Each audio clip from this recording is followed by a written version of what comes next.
Stamp duty, the $1 million question. A lot of people have been speaking about we need a new system. There is a new system proposed. If you want to hear about it, stay tuned and watch the show.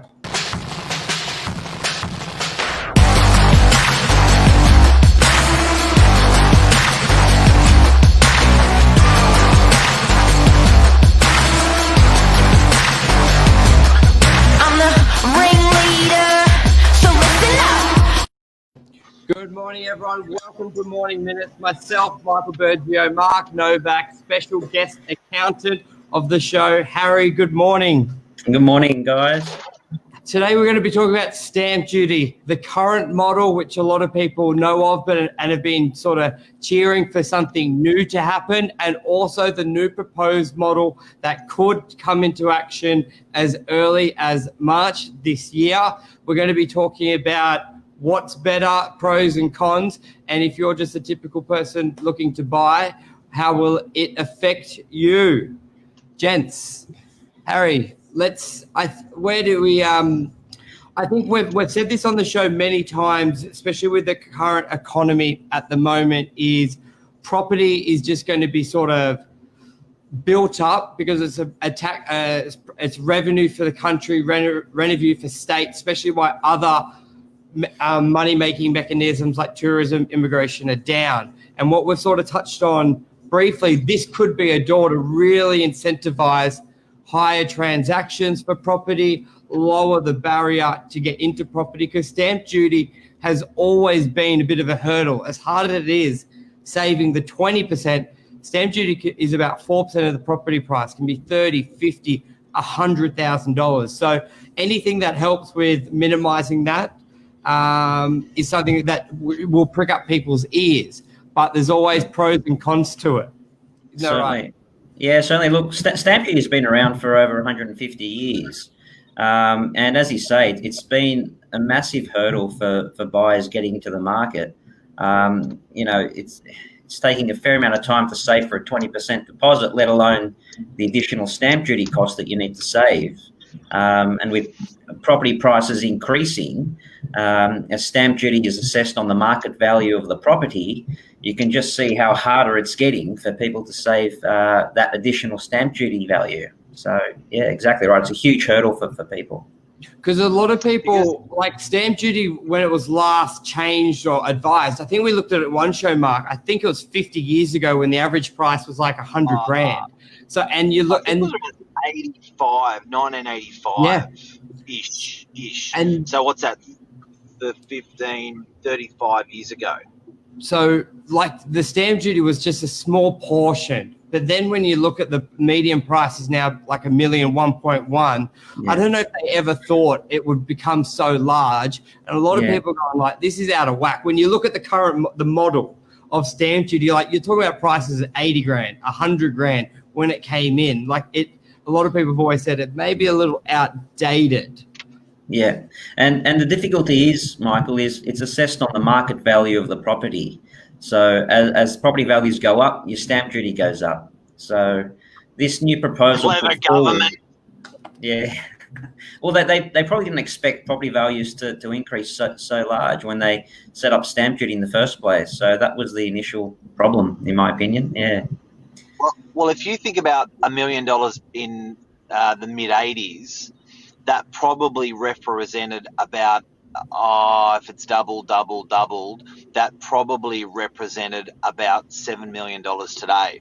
So they thought, okay, well, if you're over $7 million, we're going to whack you for 4%. But the problem is that that's now become an everyday price for in some suburbs, even for a unit. That's the problem. And I'm just bringing it up, like you can tell how outdated it is when, look at it, $0 to $14,000, 14 to 31,000, 31 to 83, and obviously the percentage above is what we're all working on. But whenever you're starting at potential prices at $14,000, you're like, hang on, this system isn't really working. So let's dive into it. I think a big question people will be asking, I own my family home. I'm looking to buy an investment property.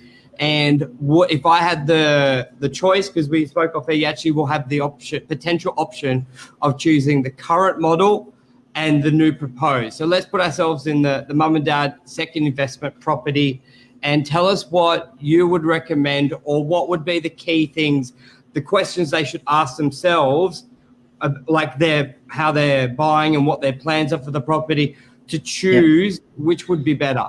Harry. Okay, so to answer your particular scenario, you're looking at a second purchase of a home as an investment property. The key question to ask is, what is your investment horizon in purchasing the property? So do you want to invest this investment property, renovate this investment property and flip and buy a new one within a couple of years? Or do you want to purchase and hold this investment property for years to come and possibly pass down to your children or family members? If you want to renovate and flip, then you're probably better off paying the annual property tax. If you want to invest and hold for the long term, look, the stamp duty is still an option for you, and that would be the better option. However, critically, if you do elect to opt in to the property tax model, any future purchaser of your investment property also has to pay the property tax moving forward, so they don't have a choice. So can you explain the property tax, what that would be? So explain the difference between the stamp duty and the property tax model. Yeah, so the stamp duty Just quickly before you do, anyone who's just started watching, we are talking about stamp duty. The government is talking about an option of two: keep the old system, or the new system is a pay-as-you-go. Back over to you, and Harry's our accountant, working through the numbers with you today. Back over to you, Harry. Yeah. So with the stamp duty, it's assessed on the market value of the property. So 4% of whatever you purchased the property for. But the property tax model is assessed on the unimproved land value. So similar to how council rates work. So your property tax is assessed on the land value of the property. So on $1 million as an owner-occupier, you're looking at around $3,500 per year to pay on that. If you were buying it outright and you want to pay stamp duty, then you're paying about close to $40,000. So there's a big saving there. And that's what you meant by if you're holding it long term, because if you're paying $3,500 a year and you have it for 20 years, you're paying $65,000 in the property tax. But if you just paid stamp duty up front, you're only paying $40,000. So you'll be paying more in the long run that way. Yeah, look, the modelling is around 14 years on $1 million property as an owner-occupier. If you want to live in it for more than 14 years, you're probably better off paying stamp duty. But if you want to buy a new one, sell it, buy a new one within the 14 years, you're probably better off paying annual property tax. Now, if you're a landlord at the moment, you've probably got a bit of a sore head around. If you're a landlord at the moment, you've probably got a sore head around tax every year that you're paying, right? So land tax. Land tax is every year I'm hearing more and more landlords whinge about land tax. Now, land tax was payable as you go. This is a model. This is an as you go model as well. Yeah. I can't help to think that it's going to be, once they've got you, that we're doing modelling at the moment over 14 years. Sounds pretty good, but I can't help but to think that in hard times, or when they use it almost like the Reserve Bank does with interest rates, they use it to regulate the market. They use stamp duty to regulate the market. It's scary. Yeah, just on that, Mark, a very important point. With as an investment owner, if you are paying land tax and you opt in to pay property tax, the property tax model substitutes the land tax as well. So you don't need to pay land tax if you opt in to property tax. That's big. Okay. Yeah. So Yeah. Jeezy, you're so smart, so smart. So that's It's all out another there to read. It's public information, but yeah, most people don't know that this is coming into place. So it's important we talk about it. Yeah. Yeah. Now, let's say you were planning to have it for, I'm just trying to think, maybe you chose the property tax model because you wanted that property, you couldn't afford to pay the full stamp duty, and then you're thinking about maybe keeping it 5 years, but you're coming up to that 14 years. Would you advise, because then if you keep it for another 30 years, you could be paying triple stamp duty. Would you sort of just sell, buy something else, or can you do something if you are going to hold it for 30 years and you actually opted in for the pay as you go? Look, the difficult thing is once you opt in, you can't really opt out. So it's important you get good advice initially when you are purchasing the property. And you set yourself up for your investment horizon, so you know what you're going to do with it. It's people don't have that freedom anymore. If you are sort of electing to opt into the annual property tax, you can't sort of change your mind halfway through and say, "Oh, I should have paid stamp duty." If you do want to, in that case, you're probably better off selling what you've got and then buying another one and opting in to pay the stamp duty if you do want to hold it for the long term. Now, there's going to be some handicapping done as well. So if you buy a property and you nominate to do the pay-as-you-go stamp duty, it sits with me easier when I say it that way.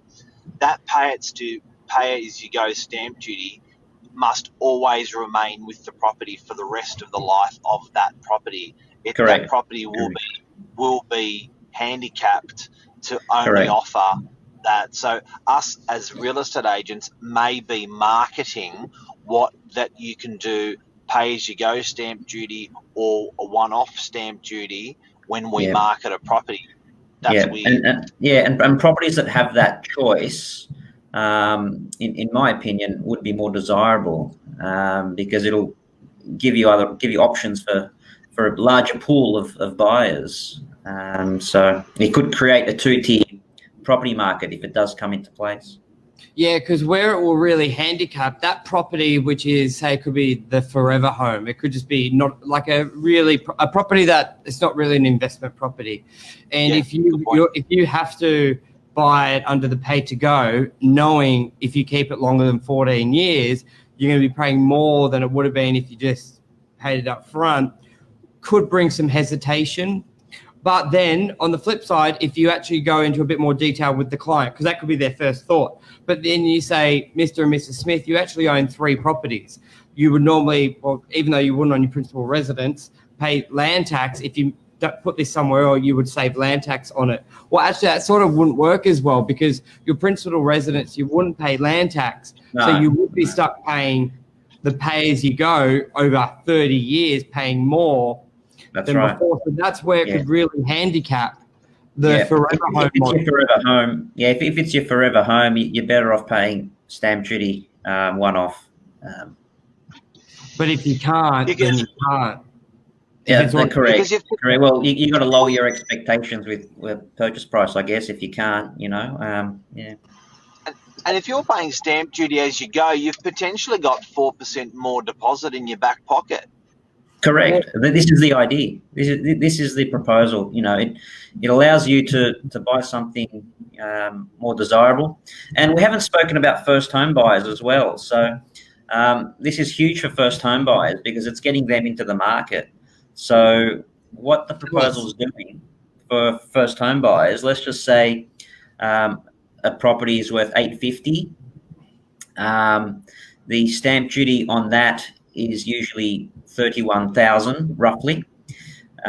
What this proposal is doing is giving first home buyers $25,000 in cash, and they can avoid paying the $31K stamp duty and opt into the property tax model. So they're about $56K better off as a first home buyer. What's that? First home buyer doesn't have stamp duty anyway, up to 800 Gs.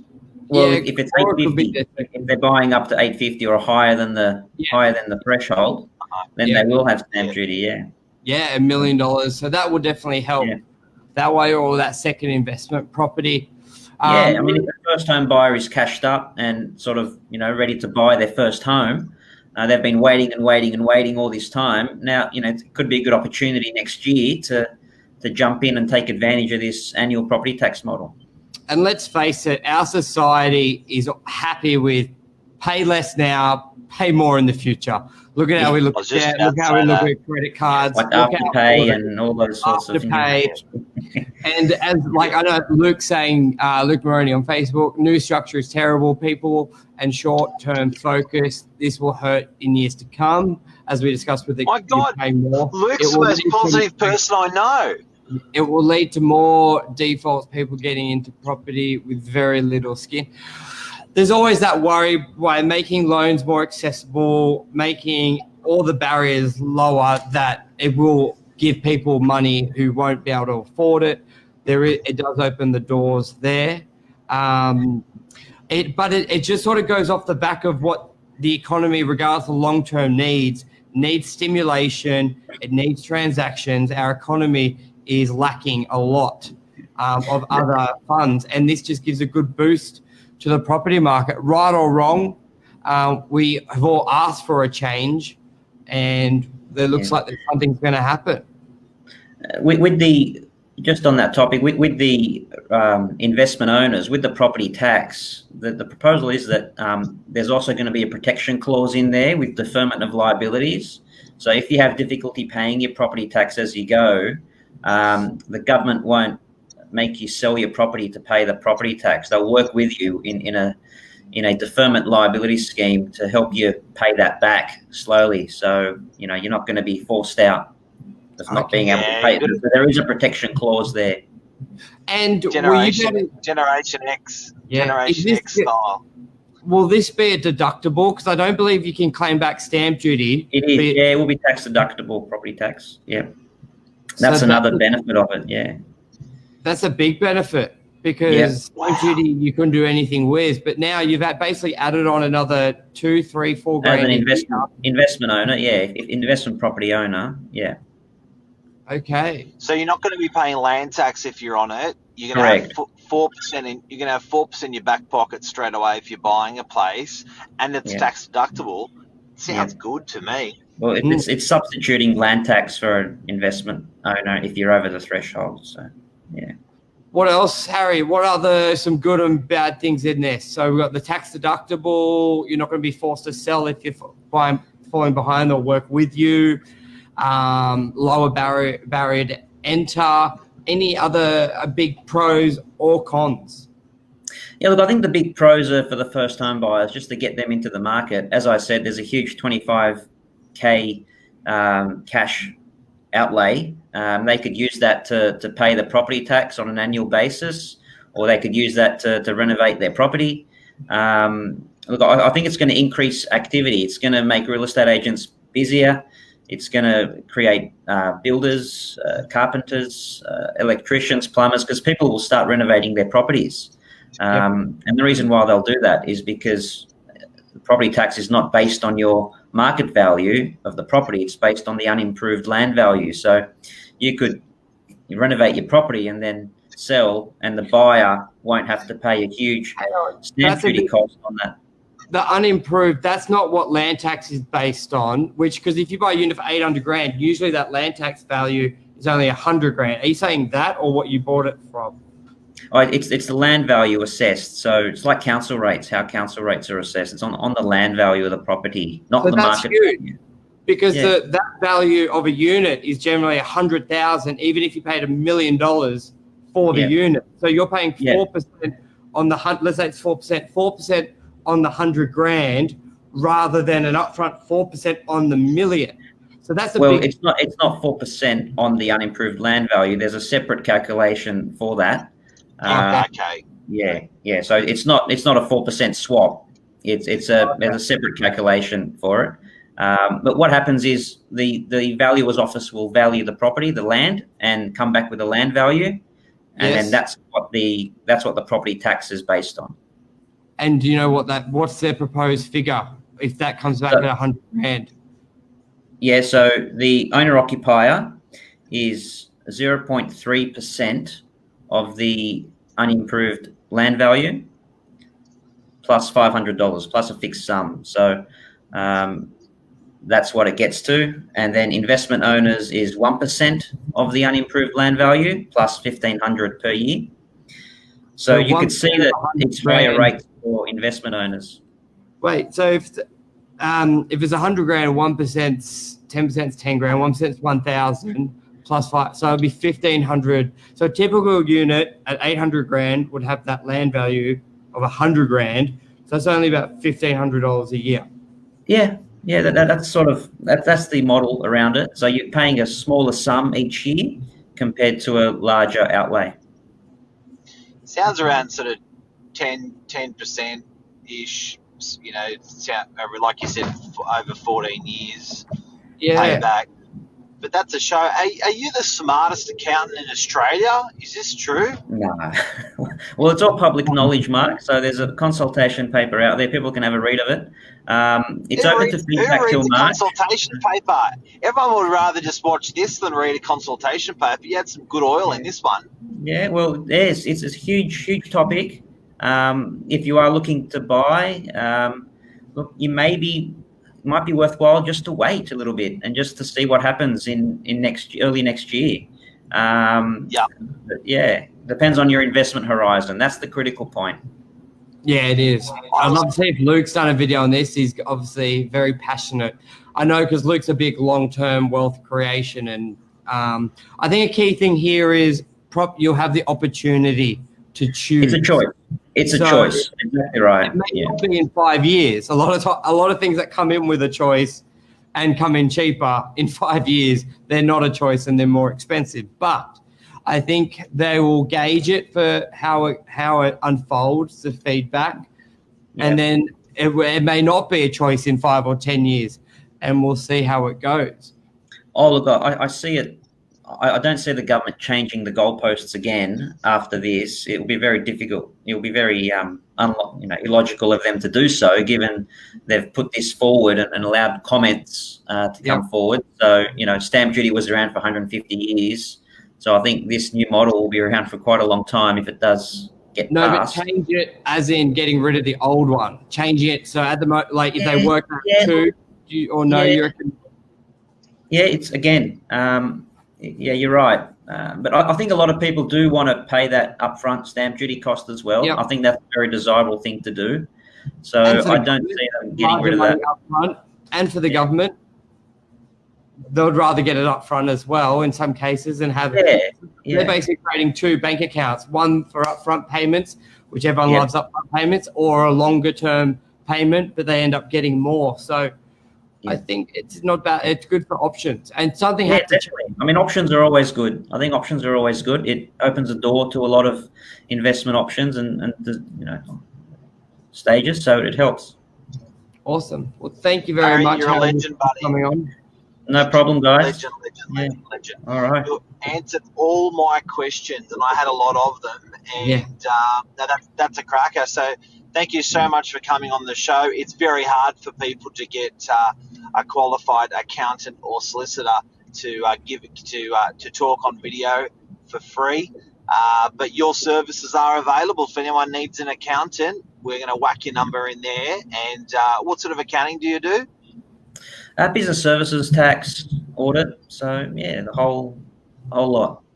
And I've already had your comments in the head bit, and I'll repost them there. So anyone, reach out.